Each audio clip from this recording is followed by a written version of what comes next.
je vous ai concocté un sujet qui devrait éveiller vos papilles et votre curiosité. Et si vous avez un petit creux, j'ai une question pour vous. Qui veut manger des insectes? J'espère que votre réponse sera oui, car vous allez en avoir plein l'assiette. Et cette dégustation massive et forcée se fait dans votre dos. Je vais donc vous donner quelques clés pour comprendre les risques santé liés aux insectes comestibles. Et si vous restez jusqu'à la fin, je vous révélerai l'astuce infaillible pour détecter la présence d'insectes dans tous vos plats.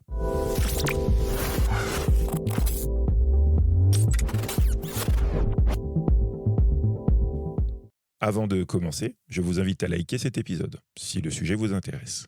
Vous pouvez aussi vous rendre sur notre plateforme de prévention santé, nommée Bellyfine, dont les liens se trouvent en description de la vidéo. Depuis plusieurs mois, on assiste à une campagne de communication qui ne dit pas son nom. Et elle se propage pour démocratiser la consommation d'insectes. Entre les articles et les reportages, l'engouement grandit avec une promesse d'une nouvelle source de protéines pour l'humanité.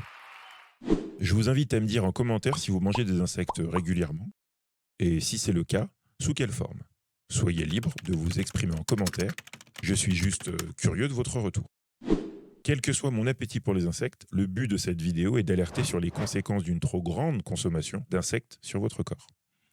Et pour illustrer ça, je vous propose une comparaison rapide entre le tube digestif de 3 animaux qui consomment presque que des insectes. Et les nominés sont les chauves-souris, les grenouilles et les crapauds.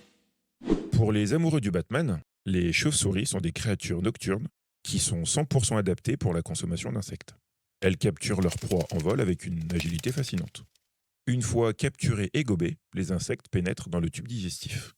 Pour réussir l'exploit de les digérer sans peine, elles possèdent un estomac divisé en 2 parties. L'ingluvie, qui est une poche de stockage, et l'estomac qui permet de démarrer la vraie digestion. Grenouilles et crapauds sont parfaitement adaptés à la consommation d'insectes, avec leur langue collante et extensible. En ce qui concerne les Homo sapiens que nous sommes, notre système digestif n'est pas spécifiquement adapté à la digestion des insectes, car nous sommes omnivores et notre système digestif est plus généraliste. Bien que les insectes soient consommés dans certaines régions du monde, sachez que notre tube digestif peut rencontrer des difficultés à digérer les exosquelettes de ces insectes. Et depuis février 2023, l'Union européenne a donné son feu vert pour l'utilisation de poudre d'insectes dans nos aliments quotidiens. Vous serez peut-être surpris d'apprendre que des entreprises en dehors de l'Union européenne sont autorisées à mélanger cette poudre d'insectes dans les préparations pour le pain, les biscuits, les pizzas et les soupes. Mais pour revenir sur le sujet de l'exosquelette des insectes, cette carapace se nomme cuticule. C'est une structure rigide, composée de chitine, qui recouvre tout le corps des insectes.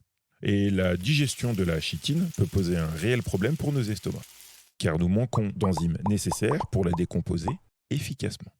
Par contre, il est possible de retirer la cuticule des insectes avant de les consommer. Cela permet d'améliorer la digestion des grillons par exemple. Sauf que le procédé demande du temps et beaucoup de patience. À présent, je vous pose la question suivante, et j'aimerais vos retours en commentaire.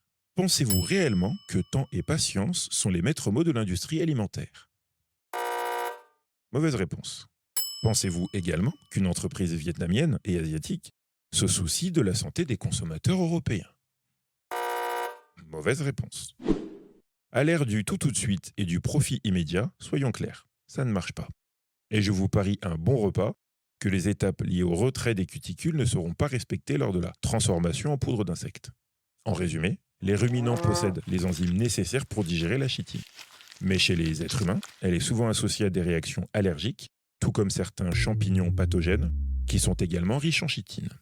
Donc, selon la vitalité du microbiote, qui est votre barrière intestinale, une consommation élevée d'insectes risque d'entraîner nausées, vomissements et diarrhée.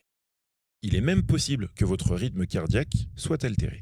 Pour cette affirmation, je ne m'appuie sur aucune étude, puisqu'il n'en existe pas à ma connaissance. C'est juste une déduction faite de mes recherches. Comme promis, et pour conclure, voici 2 astuces infaillibles pour détecter la présence de poudre d'insectes dans votre plat. Premièrement, vérifiez au dos de l'emballage de votre produit les mots suivants. Tenez-vous bien, Acheta domesticus, Tenebrio molitor, Locusta migratoria, Bombix mori. Ce sont des appellations en latin d'insectes comestibles. Deuxièmement, si vous remarquez la mention « contient des traces de crustacés ou acariens alors que le produit n'est pas issu de la mer, il y a de fortes chances que les insectes soient incrustés dans votre assiette. Alors, bon appétit! Merci d'avoir regardé cet épisode.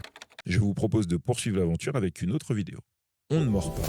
La prophylaxie est une science assez drôle et je m'attelle chaque jour à la rendre encore plus sympathique. Enfin, une bonne nutrition vous oblige à devenir fin observateur. Car votre corps, lui, mérite le meilleur.